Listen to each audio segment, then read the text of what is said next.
going out.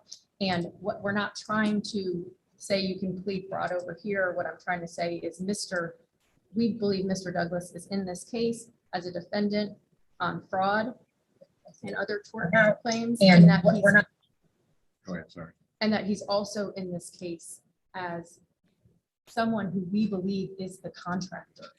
He's already a defendant as the contractor. And so we already believe he's here in this case right now as a defendant, as the contractor. We pled that, we believe he's the contractor.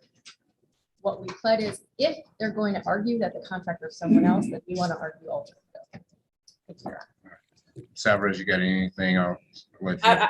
I would just say that I think her response proves my point, Your Honor. If he's a defendant for A, then we're going to go forward on B with him as an alter ego. They've pled him as a defendant for the defect cases. They've pled the other entity as the defendant for the for the breach of contract cases. And they want to say that they believe he's liable for the breach of contract. And since they think he is, and they think he's the contractor, not the corporation, they then like to pursue alter ego. Well, now you're going to have, if they pursued alter ego and the court permitted them, even though we'd say they didn't plead it properly, they start putting on evidence about him perpetrating a fraud, and so then you've got to ask yourself what the jury's going to do with evidence about fraud on the defects issue and then fraud on the alter ego under the construction issue.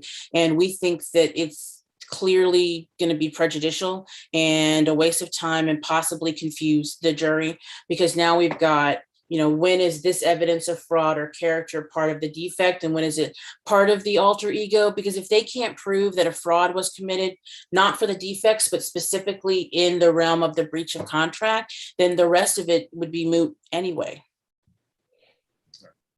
Thank you, Ms. Alvarez. Yes, Judge. Does the court want those citations or no? Is it in the motion? I am not sure if it was included in the motion or not, and I think that's my fault, but I know we discussed it when we discussed the motion to compel, but I can provide them if the court wishes. Yeah, sure. Go ahead. Metroplex Mailing Services versus R.R. Donnelly. 410 Southwest 3D 889. The Tex App Dallas 5th Court. That's fine. What's the next one? The next one is OCRAM Okram v. Bartosh. The Westlaw number is 01-11-00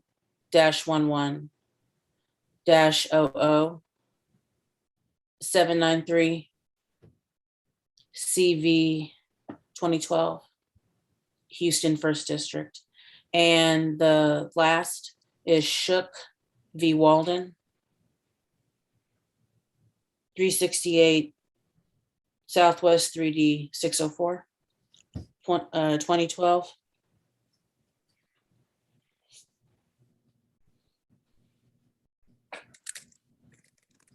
All right, thank you, Ms. Alvarez. Yes, sir. What's the next one? I think it's a motion to strike Ms. Alvarez. That's fine, Your Honor, but I want to make sure we get to our motion to compel today too. Well, let's, okay, well. I'm happy. Go ahead. Sorry, I was gonna say, I'm happy to let them do the motion to compel first, because I think that's probably gonna take more of the court's time, and then I can use whatever time is remaining for the strike, if that's what the court would like to do. Well, I'm gonna go ahead and take up the motion to compel, just because I think that kind of revolves around everything else. The problem is, I don't know how much more time we'll have. So let's go ahead and get started, then we'll go from there. I just need to know if Ms. Alvarez is handling the response. Ms. Alvarez, are you handling the response to the motion to compel? Is that Mr. Connor asking me? Yes. Sure, yes, sir. All right, All right. there we go. Yes, Your Honor. Just the background. The motion to compel June 16th, we sat in this courtroom and, or on Zoom, and had the discussion. There's a lot of documents that are typical construction project documents. Who paid who? Did the owner pay the contractor? Who paid the subcontractors? Who were the other subcontractors? We don't even know those names. They haven't produced a single check on the payment of this stuff. And to get back to the breach of construction contract, the point there is we have a right to bring that claim. We have a right to bring that claim against whoever we're saying is the contractor. There's no question the contract's been assigned to us, but we can't prove up whether we performed because they have all the evidence and we've asked for it. Now, they can go get bank records that discuss, and Friday they come to us with a construction loan agreement. So what they're doing is cherry picking all the documents that we've asked for a year and finding the ones they like and producing those and not producing anything else. And we haven't gotten anything. I want to point out, you asked us, they would not conference with us before the original motion. We wrote a long letter, they did not respond. Okay? Regardless, when we were here, I said, look, that's fine, no issue, we'll go conference now. All right? And they filed a supplement yesterday that totally misrepresented to this court what happened. Okay? Now, the point is this, on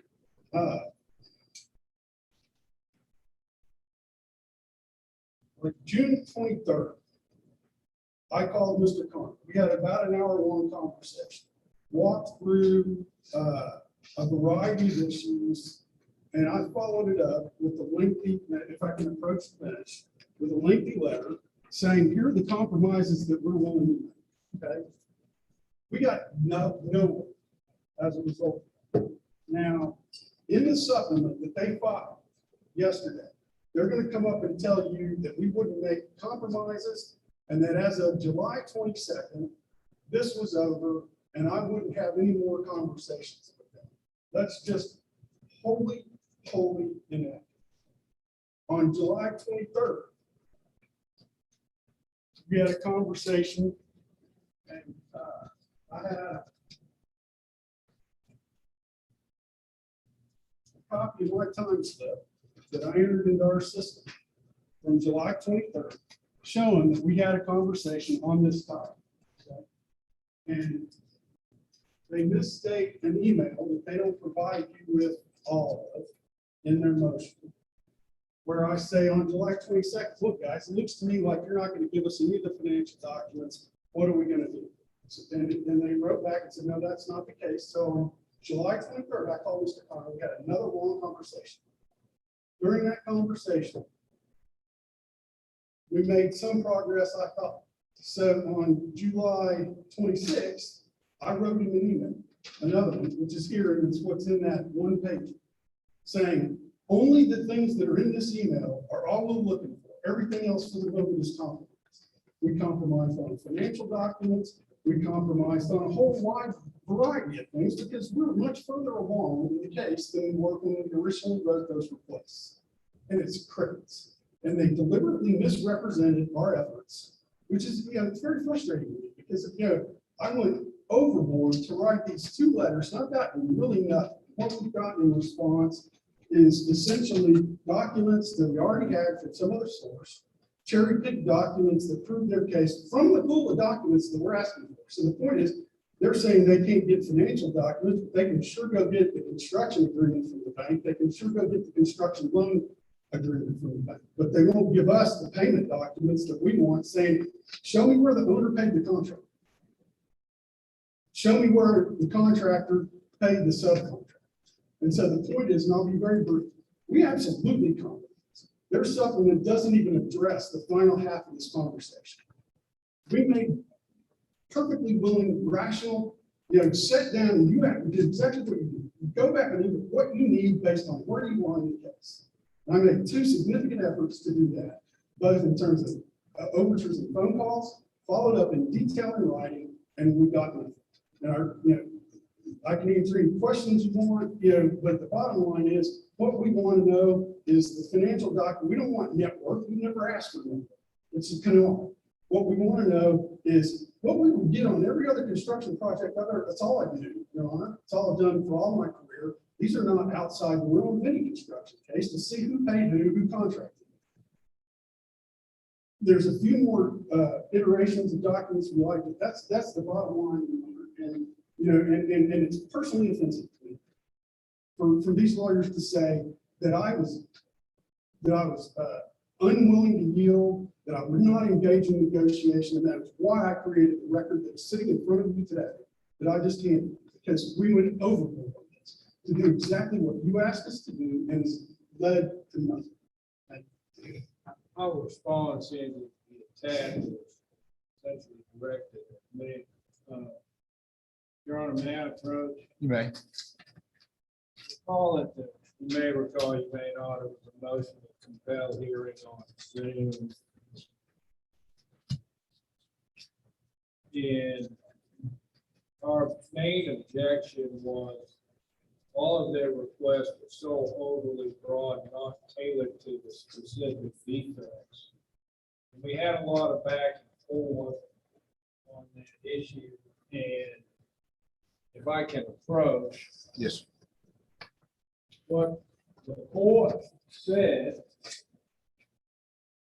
or what Mr. Wheatley said to the court, and the transcript is attached to our supplemental response, but on the very first page of this PowerPoint, what Mr. Wheatley said is, I would prefer maybe Mr. Connor and I get on the telephone and tell them exactly what we wanted and get it that way, rather than have to go through another 45 days. Because my point was, they were trying to get alter ego discovery, and they hadn't even pled an alter ego claim with respect to the written discovery they removed.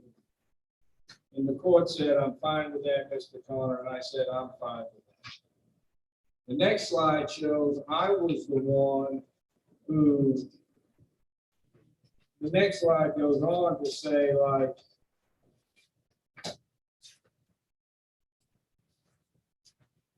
what the court says, that way it fixes both of your problems there. You can kind of circumvent, Mr. Wheatley can let you know exactly what it is you wanted to know.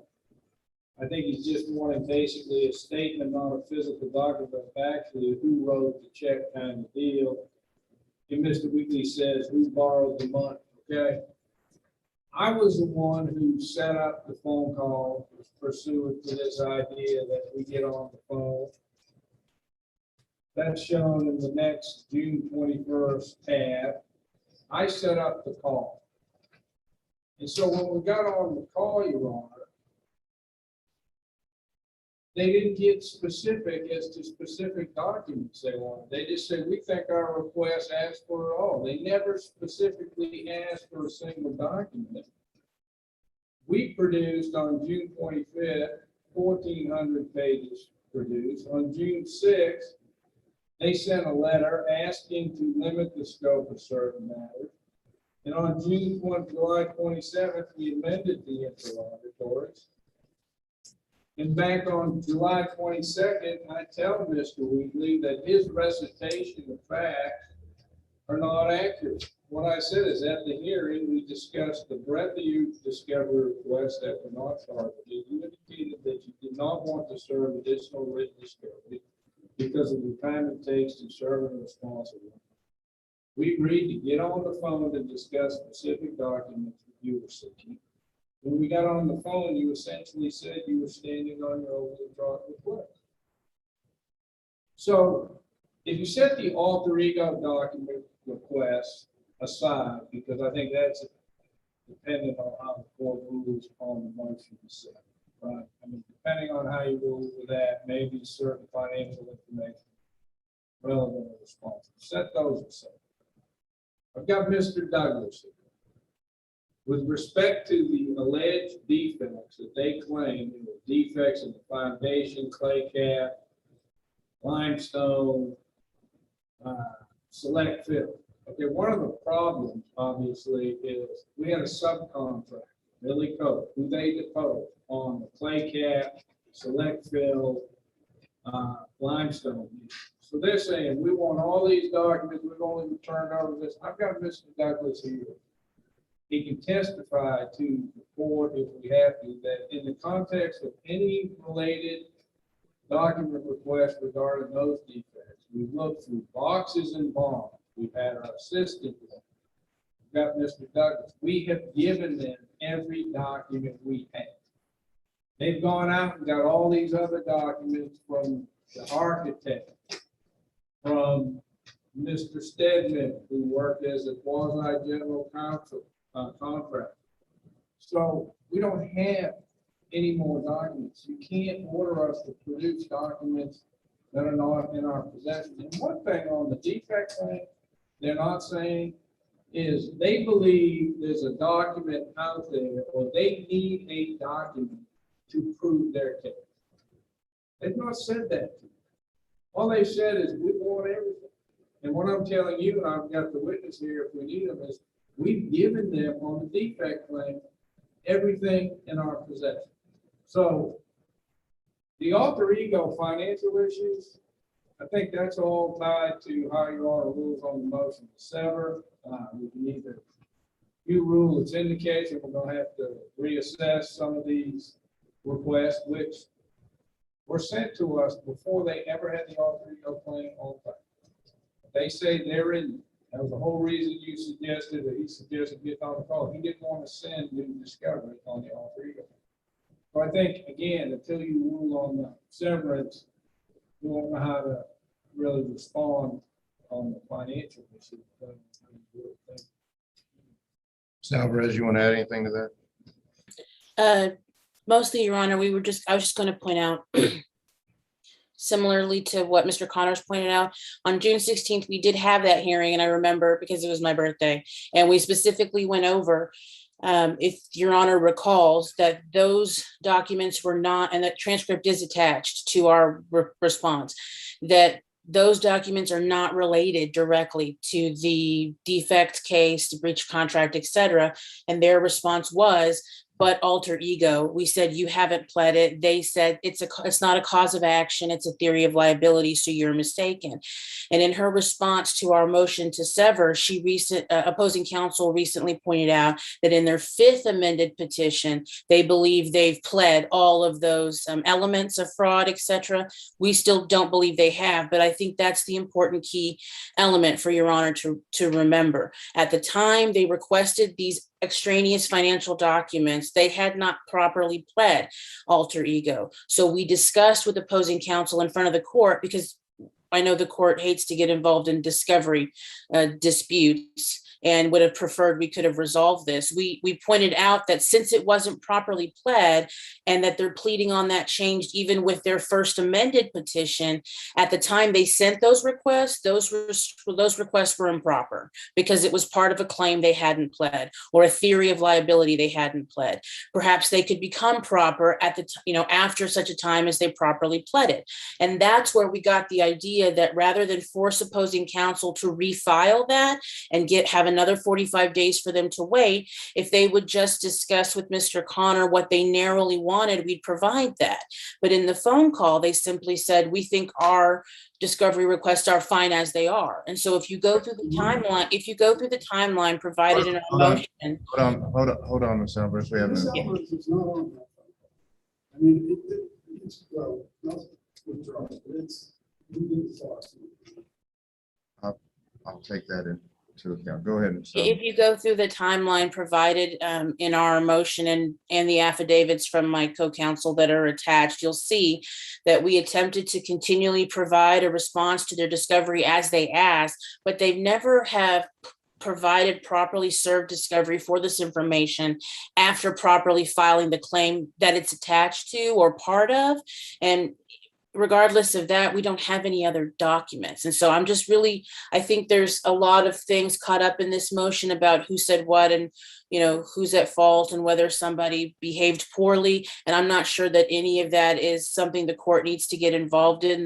The real issue is just what document do they think we have or don't have and haven't produced, and whether or not that request was proper. And our client is here to tell you we don't have any other documents for that specific area that they're asking for. So I'm not sure what they'd ask us to, I'm not sure what they want the court to compel us to do at this point. It's crystal clear. We will waive anything with regard to the project. We stated here what we want. I mean, the idea that we haven't been clear is ridiculous, that they can go the July 26th meeting and if they can go to the bank last week and get the construction loan, why can't they go to the bank and get the payment? So we will withdraw anything with regard to the project. You heard them, they're saying there are no documents. Okay, that's fine. But there are absolutely documents at the bank, and that they should not be allowed to cherry pick those documents that help their case and not give us the ones that help ours. And again, this is, they want to make all this about alter ego. It's not about alter ego. It's about financial documentation. And the point is, back to my first premise, if we cannot prove that underperformed by paying contractor, we lose the breach of construction contract case that they're saying is the simple one to go forward. And so they're withholding the very evidence that we need to prove our case. And we think it's reasonable that we get that. It's just that simple. And the bottom line is, I sit here, I agree to cooperate in the June 16th hearing, and it's come back to bite me infinitely. Because here we are, month before trial, and I'm having to come here and beg for documents that I should have gotten 9 months ago. Your Honor, I would just say one thing. Our mere ability to access a document does not constitute possession or control. So he wants you to compel us to turn over documents that may exist in a third party's possession that are not under our access or control. And that's not how discovery works, and not to tell counsel how to try his claim, but the building got built. So there are lots of ways to prove that the owner performed, and it's not our responsibility to obtain third-party document. Discovery doesn't work like I need X document to prove my case, so you need to go find it and then bring it to me. And then when I review my discovery responses, I say, this doesn't prove what I need to prove. So I purport that there are other things you can go and fetch for me. That's not how it works. You ask us for what's in our possession and control, and we provide it to you. And that's how it works. And that's what we've done. We've provided everything in our possession and control, and access doesn't constitute possession and control. Thanks, ma'am. You had something else you wanted to? Document from the bank they produced, they control the documents of the bank. All right, thank you all. Unfortunately, we are not, I've got to get to that board meeting. I don't think we're going to be able to take up anything else at this time. May I address the motion? Just the issue is they're seeking to strike one of our experts saying it's untimely. It's a motion unlike anything I've ever seen. Mrs. Fernandez is going to address it, but the issue came up in early August, and we disagree with the argument. Assume that we did what they said. From August 21, we supplemented our reports, and they refused to go take this deposition. So sitting there creating their own prejudice, and that's where we are today. They refused to take our experts' deposition, saying you ought to be stricken, even though they could have done it for, since August 20. We tendered the guy, and he's got everything they need. And so it's all against the clock until November 15th when our trial date is. And, we leave here today. I understand where we are time-wise, but we need to figure out how to resolve that issue as soon as possible, because, the next thing we know, we need a continuance because he couldn't post their expert. Well, they couldn't post it since August. And I understand. I'm not trying to argue. Well, Ms. Fernandez, I can give you, have that meeting right at noon. So can you be brief? Sorry. I'm going to do a couple of things real quick, Your Honor. I'm going to address the Pell issue just seconds. Okay, go ahead. We would ask the court to admit collectively the documents that we tender this position as a plaintiff's forum. Secondly, you go with Ms. Alvarez's argument, and every spouse that walks in here on a divorce case can say, I don't have to produce my bank records because they're over at the building. And that argument just doesn't make sense. If they walk to the bank for one document, they can walk to the bank for the other documents. And you have given that instruction to multiple spouses that are trying to come in here and go, oh, I don't have control over the bank. I think that contradicts what this court normally does. motion to compel, Your Honor. Basically, what we want is just basically to just go to those experts. Sorry, I'm losing my voice today. Motion to strike. It's a motion to strike. But the reason we're following the strike, Your Honor, is because they won't let us depose their experts. And they have cross-referenced and tried to strike our experts. I think across the board, everybody, if we laid down the law, I think everybody would say roughly the same thing, which is you have to designate an expert and you have to give some documents behind it. And I'm going to agree that the case law across the board says, hey, if you don't list them, if you don't describe something, and you don't give something, then you're struck. But that's not what happened in this case. There was a good description and there was good supplementation of that. And if you look at all the different cases that both sides have cited, across the board, they say that is sufficient. And if I was going to cite the court in just two cases, it would be the Henry MH and the $27,000 seizure case, because both of those involve state actions, where there was a description less than what we provided in this case, Your Honor. And those courts, when there's a constitutional interest at risk, the taking of a property or the termination of a right, the appellate court said that was sufficient. The Henry MH is also particularly important because it says that the description has to be sufficient. And if you look at some of the other cases, the Syncor that they're quoting, sufficient means, is it enough that they can do a response? And it's not, and the Henry MH is interesting because one of the reasons that the court said it was sufficient is because the defendant in that case was able to identify, produce, and present an expert witness of her own at trial. And if you go look at the defendant's responses in this case, they were actually able to do exactly what the defendant did in Henry MH, which is they were able to identify two experts. They were able to designate their experts. They said those experts were directly in response to documents provided, not to be provided, or that we think might be provided, but to documents that were provided by plaintiff. So they were able to identify what the content of their testimony would be, what they would need to rebut.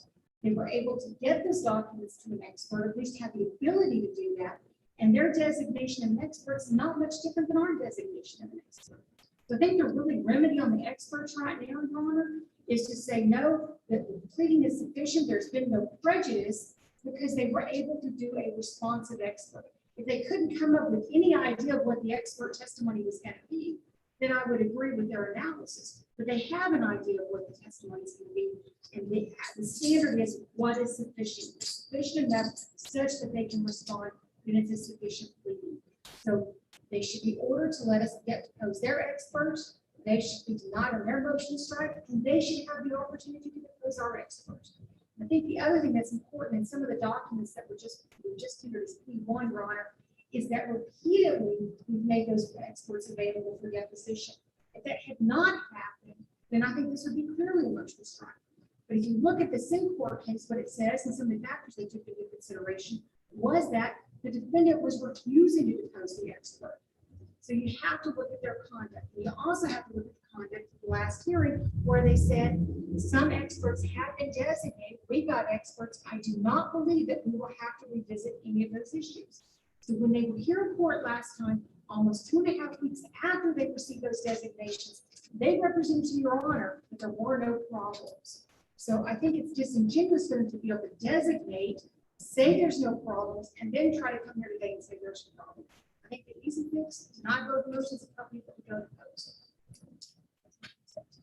Anything, Ms. Alvarez, you got like 2 minutes. Yeah, Judge, what I would just say really quickly, that we can, if you look at our, I think I would urge the court, because of the limited time, to look at our reply, which is, we filed our motion, they filed a response. Our reply summarizes the arguments, I think, fairly clearly, but I would direct the court to 2 things. The first thing is that their designation was due May 24th, and opposing counsel has told us repeatedly that all he does is construction cases, which means he knew that he needed a construction expert for for the cost of repair in order to make his case. His expert has been retained for years, since I think 2017 or 2018, and this suit's been pending for 2 years.